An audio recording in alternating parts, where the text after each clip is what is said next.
as we're born into this world, there is this notion of rebellion, which the word shatana means to go away from, to deviate from the path, to go away from the command of Allah Azza wa Jal.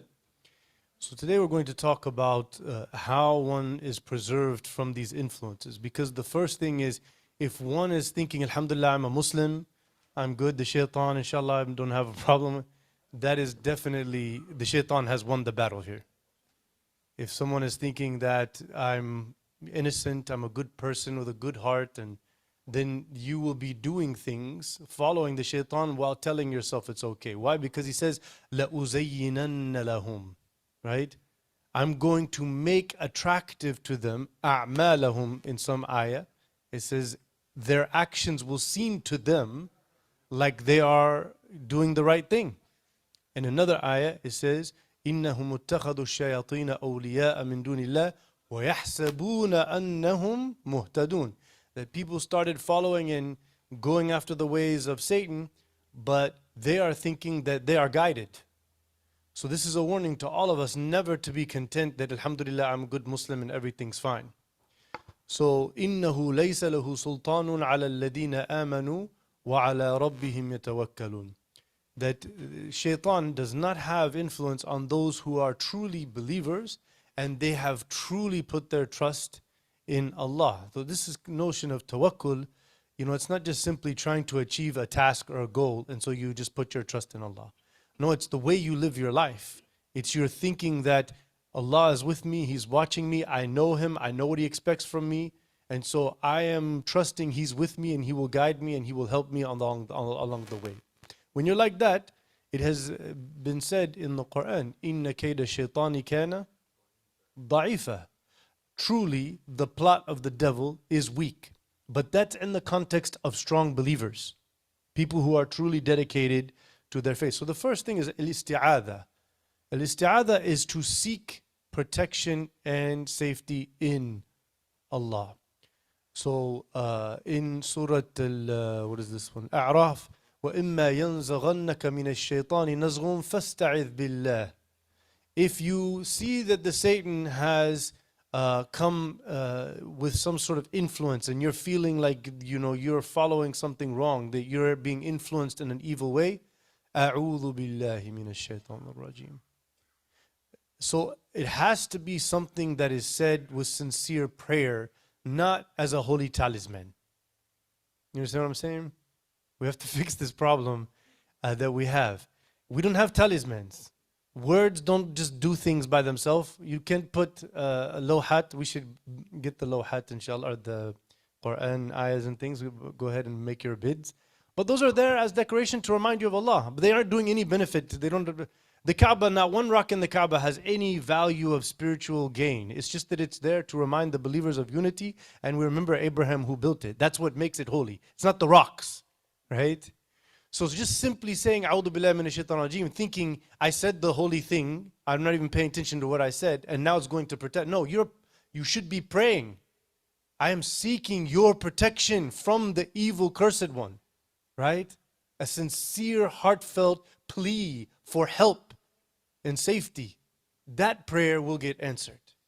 And that's why you hear it, because you've all seen it, where people are angry and upset, and then somebody says, say A'udhu Billah, and then he says, A'udhu Billahi Minash Shaitanir Rajeem. And it's like, no, you clearly don't know what you're talking about here. It's because if you're all angry saying it, then الَّذِينَ آمَنُوا وَتَطْمَئِنُّ قُلُوبُهُم بِذِكْرِ اللَّهِ. The believers are those where when they remember God, their hearts are brought to rest. And so that's the first step. وَقُلْ رَبِّ أَعُوذُ بِكَ مِنْ هَمَزَاتِ الشَّيَاطِينَ.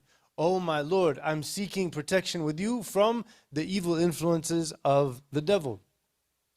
And then you have إِنَّمَا يُرِيدُ الشَّيْطَانُ أَن يُوقِعَ بَيْنَكُمُ الْعَدَاوَةَ وَالْبَغْضَاءَ فِي الْخَمْرِ وَالْمَيْسِرِ وَيَصُدَّكُمْ عَنْ ذِكْرِ اللَّهِ وَعَنِ الصَّلَاةِ فَهَلْ أَنْتُمْ مُتَوَكِّلُونَ. This ayah came in there, teaching the believers to get away from circumstances and partakings, occasions where devilish evil things will happen. So alcohol and gambling, fights, anger, upset, all of that goes right hand in hand with all that stuff.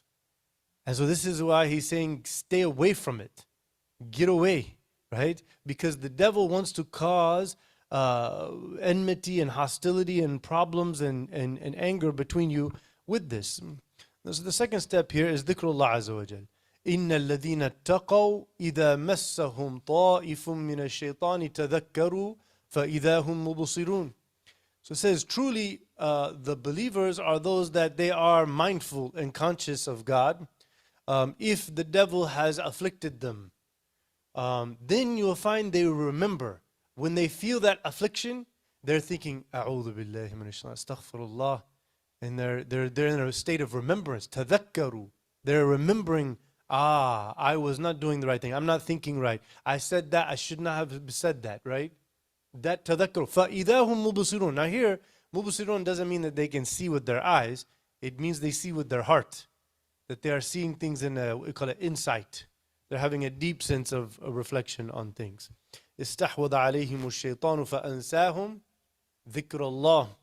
Right? So the devil comes to people and tries to put them in a state where they forgot the remembrance of God. So now they have no defense. They're just going to be overcome. And so we ask Allah to protect us from that. The Prophet ﷺ said, لا تجعلوا بيوتكم مقابر إن الشيطان يفر من البيت الذي تقرأ فيه سورة البقرة. So again, this is not the holy talisman.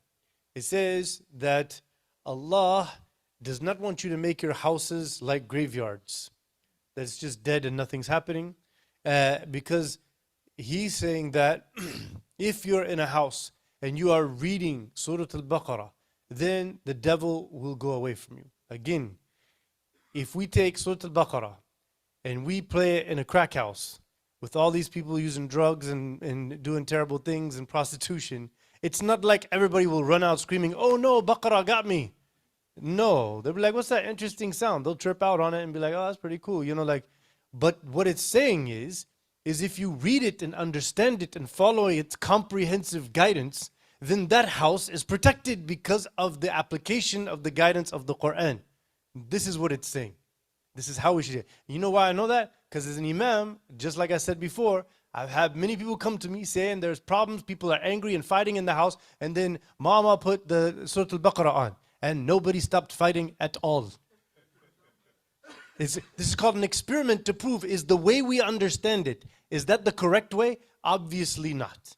And when we go back to it, is the Quran a holy talisman? No, it is a book of guidance. Its purpose is to guide people's behaviors, to protect them from the evil of the world around them and from within themselves, so that they will be His elect and be worthy of heaven when they die.